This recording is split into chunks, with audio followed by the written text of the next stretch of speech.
Break time with Tassimo.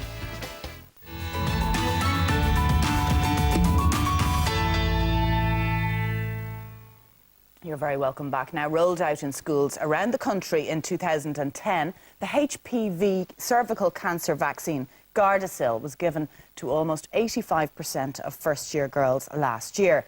While the vaccine protects against 4 strains of the human papillomavirus associated with cervical cancer, the health authorities have had 861 cases of side effects reported since 2010.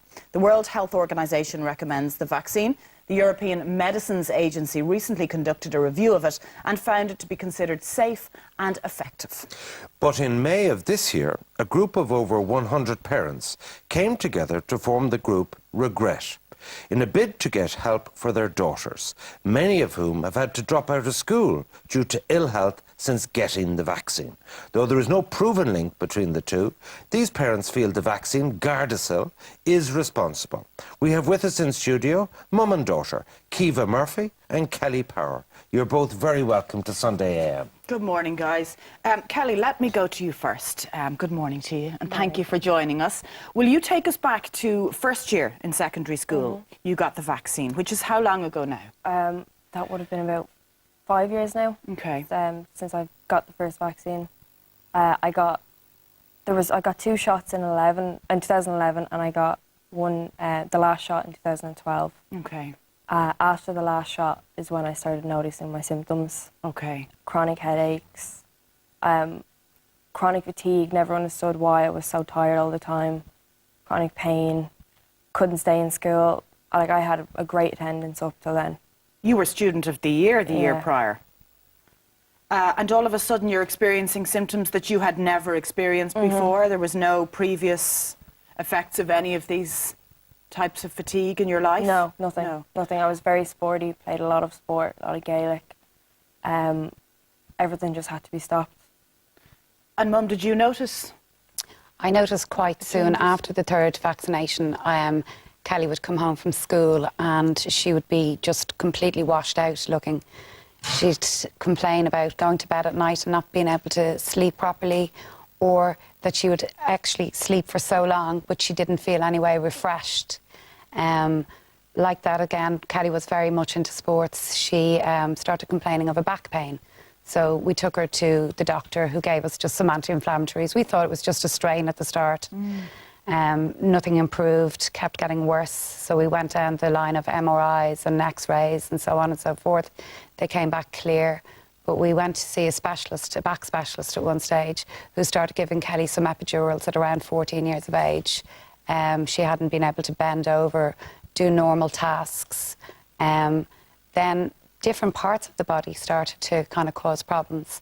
Her hands, for instance, basically seized up. She used to come and say, "Mom, I think I'm sleeping my hands wrong. I can't, like, they're not moving properly." Again, constantly fatigued, needing to sleep all the time, chronic headaches, and then pain through every joint and muscle in the body. And when you set up this organisation last May called Regret, the other girls, the other 100 parents, had the same symptoms, did they? Well, I spent a lot of time going from one doctor to another because Kelly's symptoms were so varied. So we'd start with, you know, the headaches, we got brain scans done, so on and so forth.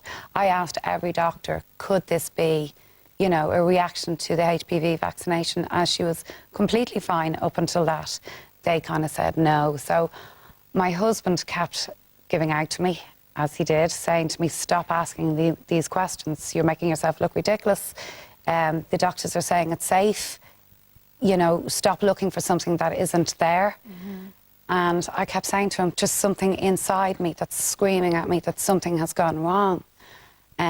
So I got onto the internet and I started just asking a few questions on a few different sites, and I stumbled across Irish Vaccination Awareness, and I asked a question, was any of other parents having problems with their teenagers? And then all of a sudden I wasn't on my own. We had 4 people, we had 5 people, then we had 15 people.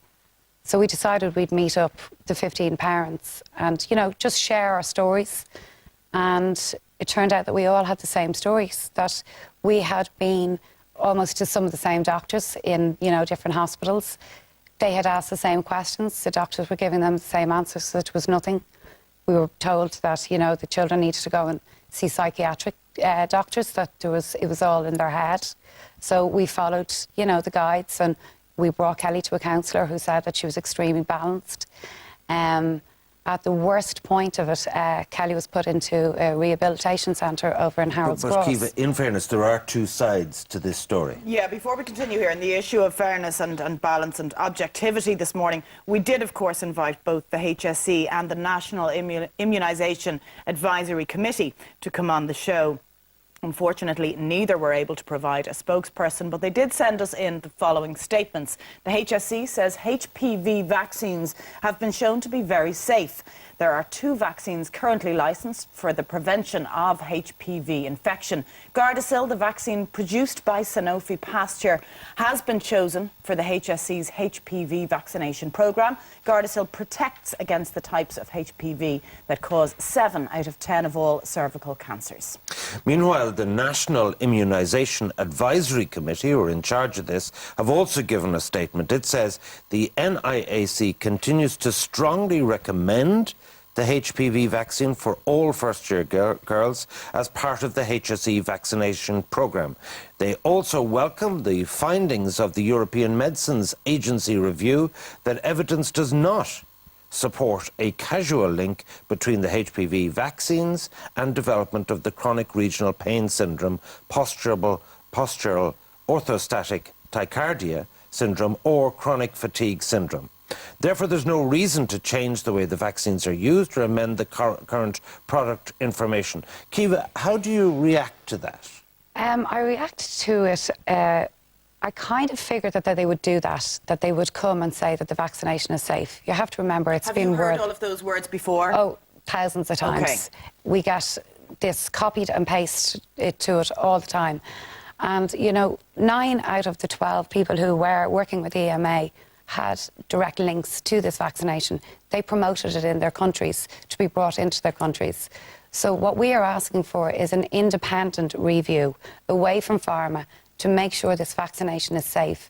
We say this upteen times, we are not scaremongering people. We are not anti-vaccination. Well, the international stuff is in it. The WHO recommend it. Both Japan and India have withdrawn it. It's not compulsory. Any parent of a girl in secondary school don't tell.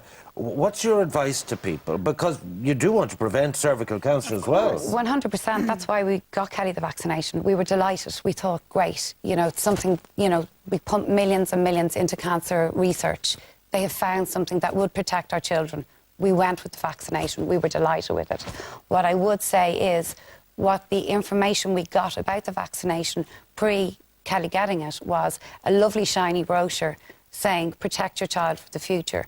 What we didn't receive was the patient information leaflet from the manufacturer who states in clear black and white that these problems can occur after vaccination of the Gardasil vaccination. We have on screen there a brochure in relation to Gardasil. Absolutely, yes. And that was not given to us as parents by the HSE. As I say, we got the shiny brochure. Also, it's under a cervical cancer umbrella. HPV is actually a sexually transmitted disease, which is the wart virus. So realistically, you are protecting your child against a sexually transmitted disease at 12 years of age. There is no rush to get this done. Find out, make sure it's safe, get the information. Do your research. And then do your research. Kelly, can I just ask you before we let you go, did you take some comfort, because you've had a rough ride, did you take some comfort from realising there's other girls in my situation? Oh God, yeah. I set up a group for the girls, and we have probably about 30 members, 30 girls in it. And what's that called? It's called Girl Power. Girl Power, on Yeah. Facebook? Yeah. Great, okay. But it's a secret group, so... Oh, it's a secret yeah. group, okay. Secret The girls group. go through so many different problems and issues that, some of them are quite personal, that they have to try and, keep it to themselves and support each other. Kelly's had to leave school since she's 14 years of age. There's other girls in the country who are having seizures that can't go to school either. The wide range of symptoms and problems with the vaccination are just... They're just ongoing. Well, it's something the parents will have to take very seriously, whether they opt for it or not. Keevan, Kelly, thank you for being our guest on Sunday AM. Thanks, guys. Very brave, Kelly. Now we'll take a quick break. Lots more to come. Stay with us.